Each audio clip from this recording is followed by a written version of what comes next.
I want to speak to you tonight about the need for us to lower the temperature in our politics. And to remember, while we may disagree, we are not enemies. We're neighbors. We're friends, co-workers, citizens, and most importantly, we are fellow Americans. We must stand together. Yesterday's shooting at Donald Trump's rally in Pennsylvania calls on all of us to take a step back, take stock of where we are, how we go forward from here.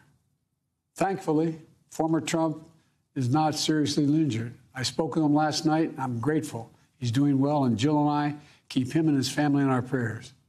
We also extend our deepest condolences to the family of the victims who was killed.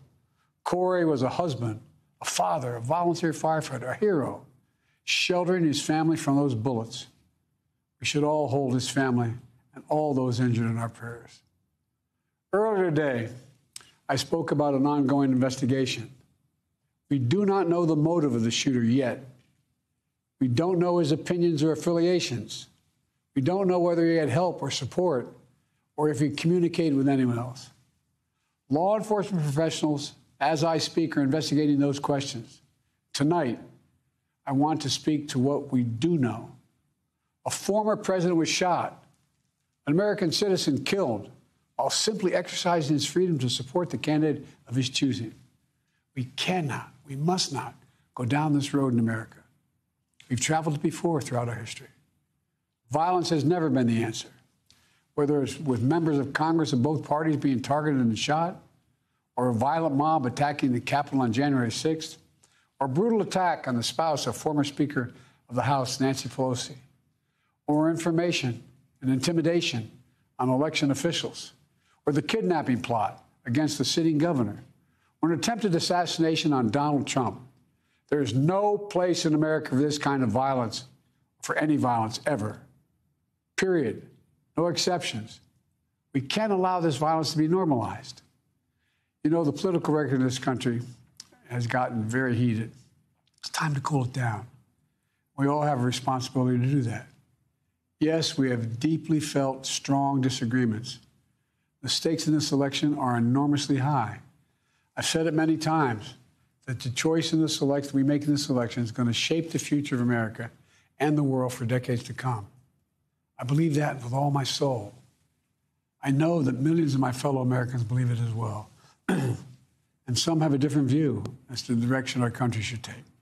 Disagreement is inevitable in American democracy. It's part of human nature.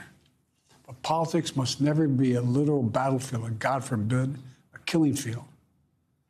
I believe politics ought to be an arena for peaceful debate, to pursue justice, to make decisions guided by the Declaration of Independence and our Constitution.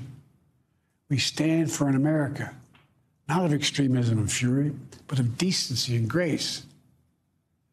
All of us now face a time of testing as the election approaches. And the higher the stakes, the more fervent the passions become. This places an added burden on each of us to ensure that no matter how strong our convictions, we must never descend into violence. The Republican convention will start tomorrow.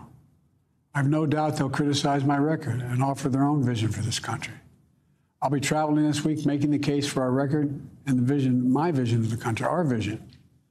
I'll continue to speak out strongly for our democracy, stand up for our Constitution and the rule of law, to call for action at the ballot box, no violence on our streets. That's how democracy should work. We debate and disagree. We compare and contrast the character of the candidates, the records, the issues, the agenda, the vision for America. But in America, we resolve our differences at the battle box. You know, that's how we do it, at the battle box, not with bullets. The power to change America should always rest in the hands of the people, not in the hands of a would-be assassin. You know, the path forward through competing visions of the campaign should always be resolved peacefully, not through acts of violence. You know, we're blessed to live in the greatest country on earth, and I believe that with every soul, every power of my being. So tonight, I'm asking every American to recommit, to make America, think about it. What's made America so special? Here in America, everyone must be treated with dignity and respect, and hate must have no safe harbor.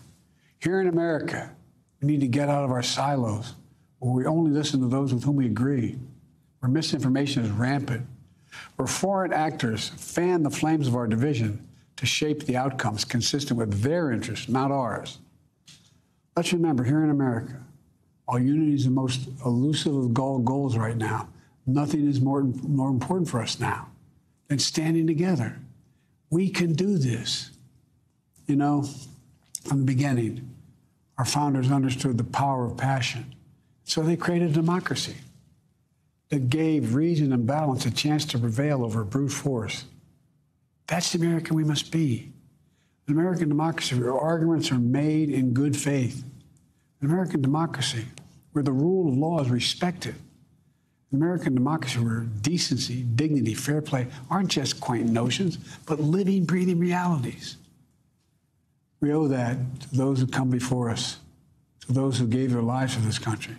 We owe that to ourselves. We owe it to our children and our grandchildren. Look, let's never lose sight of who we are. Let's remember we are the United States of America. There is nothing beyond our capacity when we do it together. God bless you all.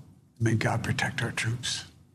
Thanks for watching. Stay updated about breaking news and top stories on the NBC News app or follow us on social media.